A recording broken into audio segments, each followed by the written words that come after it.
Ертең сендер әкеңе өкпелеме, шешеңе өкпелеме, туысыңа өкпелеме, өйткені олар барын жасады. Қолында не бар, сол нәрсемен бөлісті, берді, оқытты, шоқытты. Мына қараңызшы. Шерхан Мұртаза сияқты ағаларымыз айтады. Біздің балалық шақ болған жоқ дейді бізде. Біз сәби болдық. Сәбиден кейін ересек шаққа бір-ақ ауысып кеттік дейді. Сұраймыз ғой енді, неге балалық шақ болмады сіздерде? Неге десем, айналайын, соғыс басталып кетті. Соғыстың кезінде баланың көңіліне қарайтын ешкім болған жоқ дейді. Мына балам ғой, еркелетейінші, сыйлық сатып әперейін, бір ойыншыққа апарайын, паркке қыдыртайын, балмұздақ әперейін деген әке-шеше болған жоқ. Бәрінің ойы елде қалай тыныштық орнатамыз, соғыс қалай бітеді деген болды да, бізді 4 жасымыздан бастап жұмысқа салды дейді. Ешектің үстіне, түйенің үстіне отыра алатын болсақ, колхоздың жұмысына жегіп қойды, немесе арба айдатып қойды, немесе қой баққызып қойды. Содан бізде балалық шақ болған жоқ, сөйтіп жүргенде 10-15-ке келіп қалдық дейді.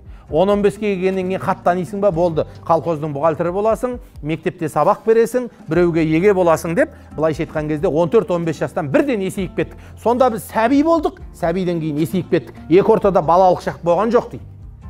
Сізбен біз айта аламыз ба балалық шақ болған жоқ деп? Міне балалық шақтың көкесі біздің басымыздан өтті.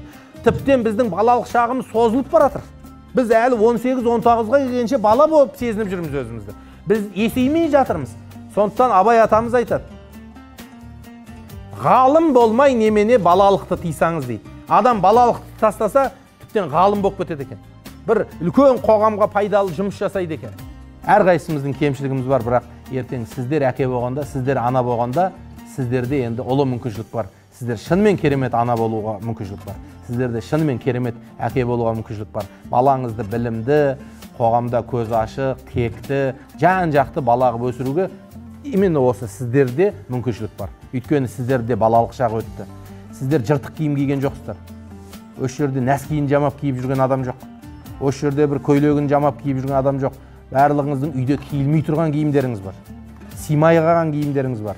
Мұндай нәрсе 90-шы жылғы балаларда болған жоқ. Өзіміз мысалға мектепте қысқа бірақ киім алып беретін. Біз жоқ семьяда шыққан жоқпыз. Кәдімгі айлығы бар, өкіметтен жалақы алатын ақ семьяда өстік, бірақ қысқа бір герзбе етік алып беретін.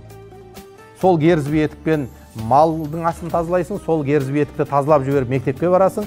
Кеше өзімнің бала кездегі альбомымды қарап отырсам, менің қасымда қазір үлкен бизнесмен болып кеткен бір кластасым бар, үлкен бір телеарнада жұмыс істейтін кластастарым бар. Қарасақ, бәріміздің аяғымызда бірдей герзбе етік. Ол герзбе етікті мүмкін сіздер қазір көрген де жоқ шығарсыздар. Сондықтан сіздерде үлкен мүмкіншілік бар. Сіздер жақсы әке болуға, қоғамға пайдалы адам болуға, қоғамның керексіз кесегі болмай, кетігін дәл тауып қаланатын кірпіш болуға үлкен ұлы мүмкіншілік бар. Содан айырылып қалмаңыздар.